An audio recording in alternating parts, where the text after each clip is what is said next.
Hello guys, this is Mohsen Azam interacting with you from my YouTube channel Business Innovation. Today we are going to start our ninth lesson of Planning Engineer and Primavera tutorials. The topic which we will discuss in today's lesson will be lead and lag, float. Then in float further we will discuss free float and total float. Then critical path and longest path. Then we will discuss the network diagram, and then we will discuss the percent completion type in Primavera P6. So first of all we will start with the leg and lead. So before going to start leg and lead, let's start with finish to start relationship as it's shown here. We have here an activity A linked with activity B. So activity B is the successor of activity A and activity A is the predecessor of activity B. So there are cases where second activity will start before first activity completed, or second activity will start few days after the completion of first activity. So as we see here that, for example, if we have two activities, activity A and activity B, so there are some cases in any field, either in construction or any project, there will be certain activities which will start before the completion of its predecessor. So according to the PMBOK guide, what is lead? Lead time is the amount of time whereby a successor activity can be advanced with respect to the predecessor activity, where first activity is still running and the second activity will start. Lead time is the overlap between first and second activity. So here we have the example. Now we have activity A and activity B.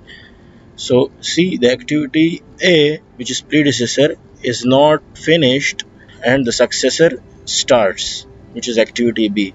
So the overlap between these two activities will be called as lead. And according to the PMBOK guide, a lag is the amount of time whereby a successor activity is required to be delayed with respect to the predecessor activity.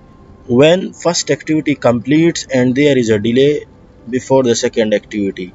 So in the second case, in case of lag, for example, if we have activity A and activity B and the activity A is completed, but still we need some time to start the successor activity, which is activity B.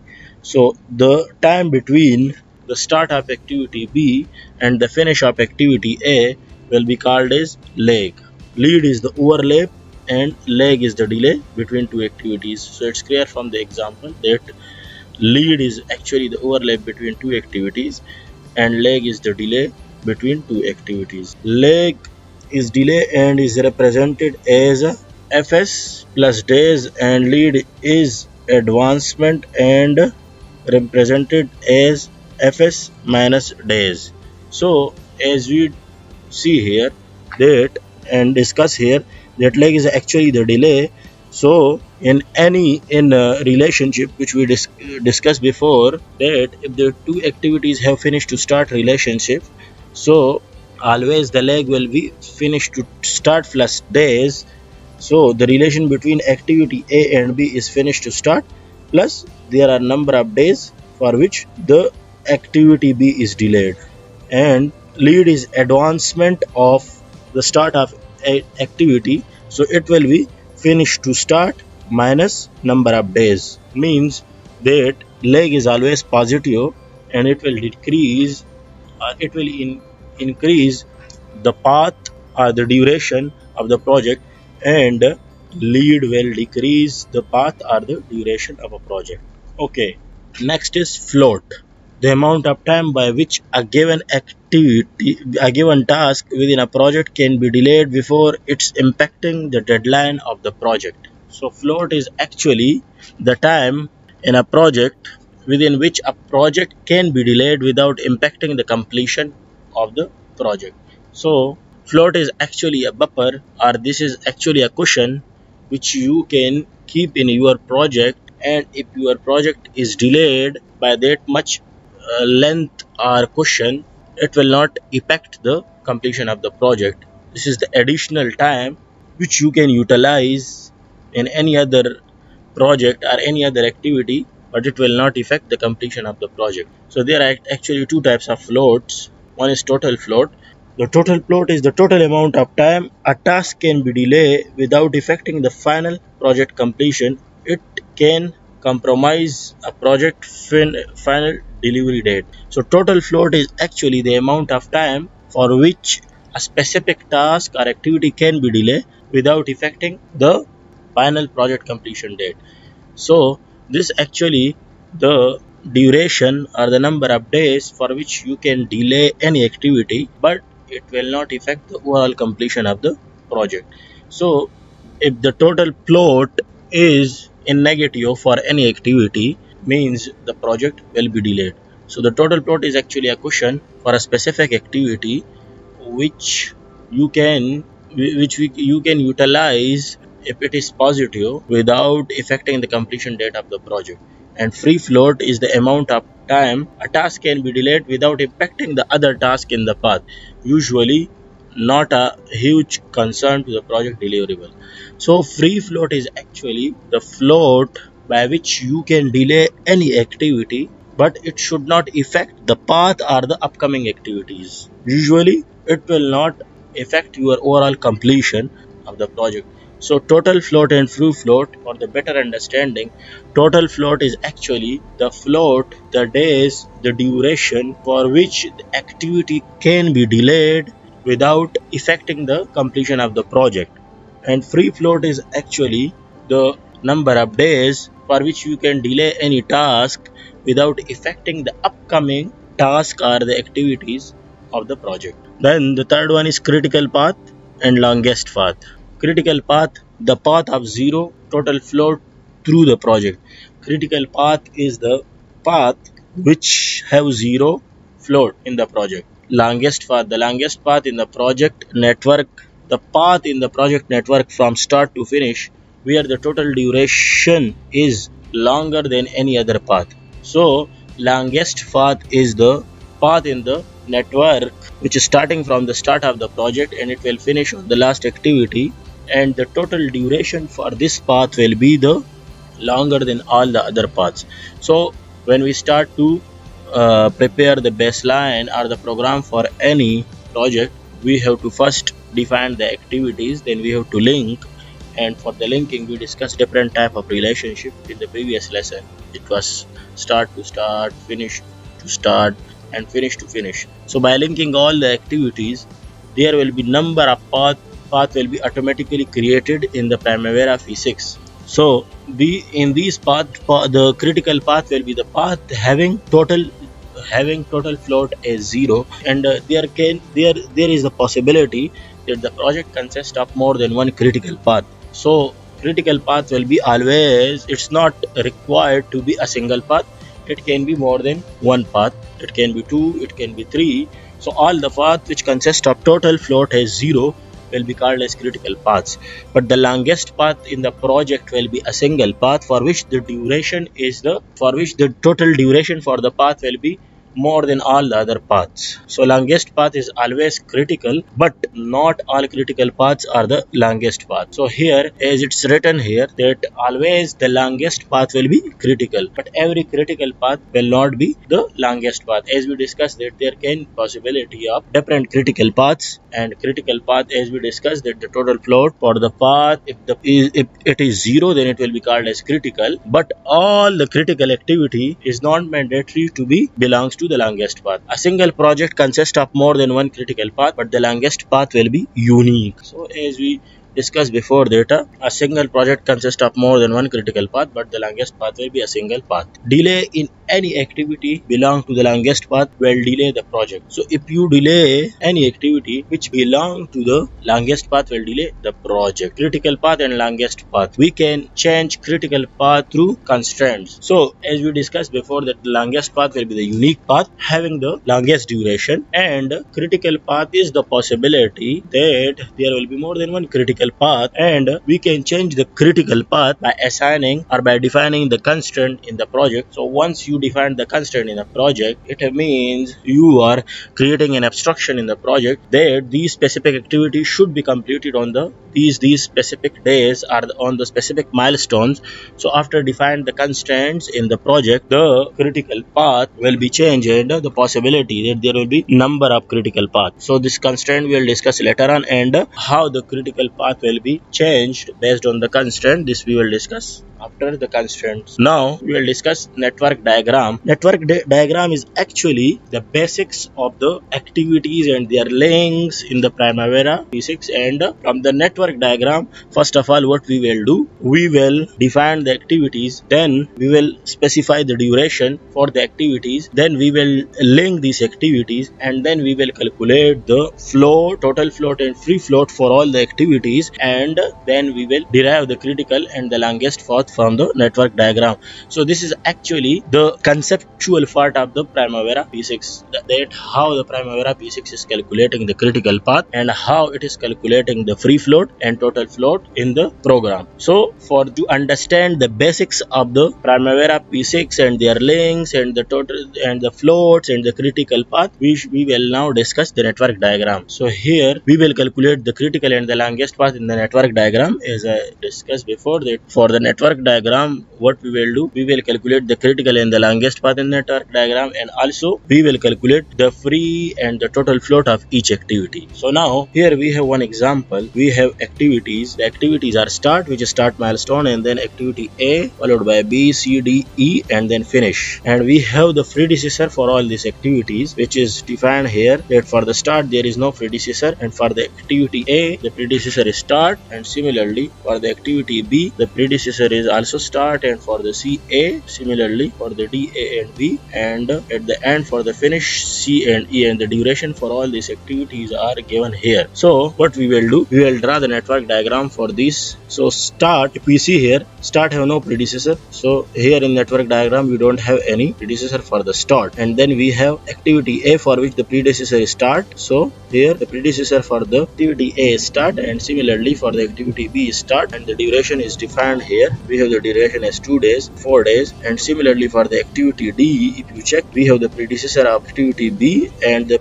and similarly activity A is also the predecessor of activity D. So this is actually the network diagram. Now what we will do next is actually the same network diagram. Now what we will do, we will calculate the early start, early finish, late start, and late finish for this network diagram. So at the early start, how much is the possibility that we can start the activity start? So the early start for this activity will be 0, because on the very first day we can start the activity, and the early finish is actually the early start plus the duration of the activity, which here is the duration for the start is 0, so the early finish will be 0. Then next, activity A. So the early start of activity A will be the early finish of the start, which is 0, and the early finish for the activity A will be the early start of this activity, which is 0, plus the duration of this activity, so which is 2. Similarly for activity B, the early start will be 0 and the early finish will be 4. So this is actually the forward fast. Now for the activity D, the early start will be the maximum early start, because in here if you see, activity D have two predecessor, one is activity A and one is activity B. So here the possibility is that the early start for this activity D may be possibly as 4, which is the early finish of the activity B, and 2 also, which is the early finish of activity A. So here the maximum we will follow is the early start of activity D. So the early start will be 4. After this, the early finish will be 4 plus 11, 4 plus 7, which will be 11. So like this, by forward fast, you can calculate the early start and early finish for this activity, for this network diagram. Next, what we will do, we will do the backward pass. So now for the last activity, the late finish and late start will be equal to the early finish and early start of the same activity. So here the late finish and late start will be 14. After this, we have to calculate the late finish for activity C. So the late finish, as we discuss here, that it will be the late start of the previous activity, so it will be equal to 14, and here also it will be equal to 14. After this, we have to subtract the duration of this activity. So 14 minus 9 will be 14 minus 5 will be 9, and similarly For activity A, here we have two successors. So here we have the late start for this activity is 9 and the late start for this activity is 4. So here you have to consider the minimum, the lowest from the group of the activities for which the late start is the lowest will be considered as a late finish for this activity. So here we have 9 and here we have 4. So here we will take the lowest one, which is 4. And after this, by subtracting the duration of this activity, which is 2 days, the late start will be 2 days. And similarly for the start activity, it will be, you have to consider the late start, which is the least one. Here we have for the activity A 2 and for the activity B 0. So you have to consider here 0 and 0 minus 0 will be 0. So this is actually the procedure, forward pass and backward pass, to calculate the early start, early finish and late start and late finish for the network diagram. Now, so from the forward pass and from the backward pass, we calculate the early start, early finish and late start and late finish for all the activities in this network diagram. Now we have to calculate the total float and free float for each activity in this network diagram. So what we will do, we'll move to next slide. In this next slide we have tables.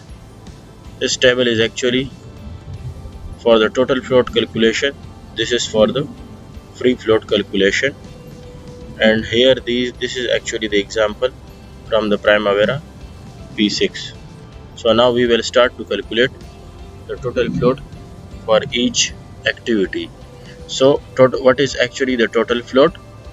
The total float is the subtraction of early finish from late finish or early start from late start.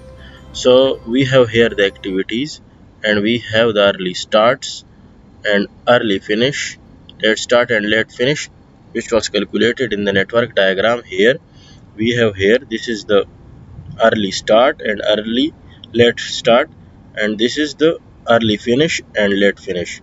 So by subtracting early start from the late start or the early finish from the late finish will give us the float for each activity. So by subtracting early start from the early finish or late start from the late finish will give us the total float for each activity. So if we see here in this network diagram, we have total float for this activity is 0, because the subtraction of the late finish, early finish from the late finish will give us 0, and similarly late start minus early start will also be 0. Here late start minus early start will be 2, and similarly late finish minus early finish will be 2. So the total float can be calculated for all the activities in the network diagram. Now if you see here, we have the total float for the start activity is 0, and for activity B is 0, for activity D is also 0, and for E it is also 0, and similarly for the last activity, which is the finish milestone, the total float is 0. So for all the activities for which the total float is 0 will be considered as the critical activity, and the path which consists of the activities having 0 total float will be considered as critical path. Here if we see, we have actually 3 paths. One is from start, then A, D, E and finish, and we have the start and then B, D, E and finish, and similarly A, start, A, C and finish. These are the 3 paths. So the path starting from the start, then activity B, activity D and activity E, and then the finish activity. This is actually the path which is actually the longest path, and similarly the critical path. So in this case, in this network diagram, as it is not the complicated network diagram, so here we have the longest path and the critical path unique. So one thing more here is that for all the activities for which the total float is 0, the free float will not be greater than total float, so the free float will also be 0. So you should not calculate the free float for all the activities for which if you have the total float is 0, because the free float will be 0 for these activities. For those for which we have any value for the total float, for activities, you should have to calculate the free float also. So for the calculation of free float, we will have to consider this table. Here we have the activity names and then the successors. So here what we did, for example, if activity start have two successors, which is activity A and activity B, what we did, we repeat the start two times, and then similarly activity A have two successors, so we repeat the activity A as two times, and then what we did, we defined the successor for all, because start have two successor, so we keep start two times, and we separate the successor A and B. And similarly for activity A, we have successor C and successor D. So these are all the successor for these activities. Now the formula for the early for the free float is early start of successor minus early start of activity minus duration. So early start of successor, these are all the successor, and we have the early start for all the successor. If we see here, you can see from this table also, and we already analyzed from here the early start for all the activities. So we have these are all the early start, and then we have the early start of the current activity. So for the start it is 0, for activity A it's 0, and for the B it is also 0, and then we have the duration for all these activities. So by subtracting the early start from the of activity from the early start of successor, and then subtract duration from this, will give us the free float for all these activities. So now if you see here, for the start we have free float as 0, and for the activity A we have free float as 0, and free float as 2. So in this case you have to consider the minimum number as a free float. So here we will consider for the activity A the free float as 0. So if we see here, the pre-float for the activity A will be 0, because you have to consider the lowest. If you consider the maximum number, which is, we have two options here, 0 or 2. So if you consider 2 as a free float for this activity, this means there are two parts actually, start A, C and finish, and then we have start A, D, E and finish. So maybe the one path have the free float of 0. So 0 free float means you cannot delay this activity, and if you keep 2 days free float, it means you have 2 days of buffer or additional time which you can utilize in your project. But to be very practically, if you have an activity for which, if you have the free float or total float of 0, and from the other path if it is 2, so you should have to consider the minimum float, because you don't want to delay your project. So here we'll consider the free float as 0, and similarly these are all the floats for the activities, free floats for the activities. And for the finish, if we see here, because this does not have any successor, the finish activity does not have any successor, so we will not have any early start for any successor. So in this case we cannot calculate, but as we discussed before, that we should not calculate the free float for all the activities which is belong to the critical path.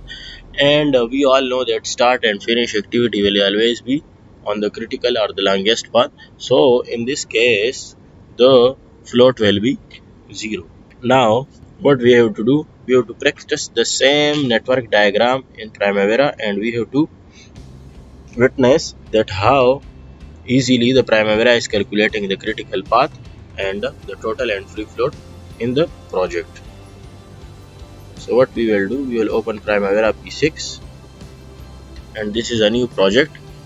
Now what I will do, I will start defining my activities. So by clicking insert, I will write the activity start, and then I will click insert activity A, then insert activity B, then insert, enter, insert activity C, then insert activity E, and then we have one more activity which is finish. Now the start activity will be start milestone. So what we will do, we will convert this to start milestone, and the last activity will be finish milestone, and all the other activities are task dependent. Now we will link all these activities based on the network diagram. So here we have the network diagram. We have the, for the start we have two successor activity A and B. So we will select start and then control, and we will select activity A and we will click here link. Then again I will click start and I will click control, and I will click activity B and I will click link activities. And then activity A is linked with activity C and D. So control activity C, link activities, and again activity C. Sorry, we skip one activity here. Insert, D is not here. So this I will name as D, and I will keep this activity as 3.5. And now activity A I will link with activity D. Control link activities,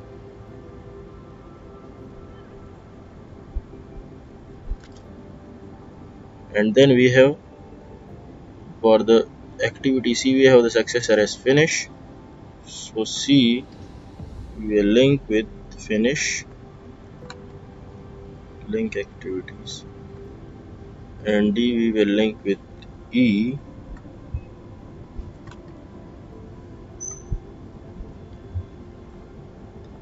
and E we will link with finish link activities. Now for the activity A the duration is 2. For the activity B the duration is 4. For the activity D the duration is 7. For the activity C the duration is 5. Okay, and for the activity A it's 3. Now I have to click F9, run my project. So here we have, sorry, the relationship for the activity A, C and D. For the activity B we have the successor as D, which is not linked.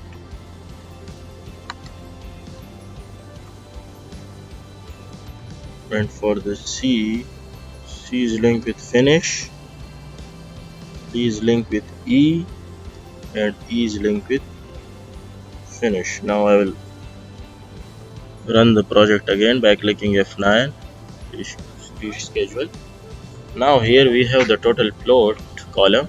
So if we see here, for the activity A the total float is 2, and for the activity C the total float is 7. What we will do, we will go to columns, and here we will search Control F float, and next free float. So I will bring here apply. Okay, so now if we see here, the total float for the activity A is 2, and for the C is 7, and for all the other activities the free float is 0 except activity C. So now if we see in the network diagram, we have the total float for all the activities 0 except the total float for activity C is 7, and for A it is 2, and the free float for all the activity is 0. We check here, here free float for all the activities. Here from here you can check it's 0. Here we have 2, but as we discussed that we cannot keep the 2 as a free float. We have 1 0 free float and 2 free float, so we have to consider the minimum one, the least one, which is 0. So the free float is only 7 in this full network diagram for only one activity, which is activity C. Now we have to see this is actually the bar chart, and the red line is showing the critical activities. For this, what we will do, we will go to bar option, and here we will click show legends, show relationships, and then we will click OK. So now if you see here, we have a critical path starting from the start milestone, and it's going up to activity B, and then activity D, and activity A, and then finish. And similarly, if you see here, this is the critical remaining work, and this green is for the remaining work, because we don't have any. So this we don't have any actual in the project, so actual is not here, the bar for the actual, and this is the milestone. These dots are representing the milestone.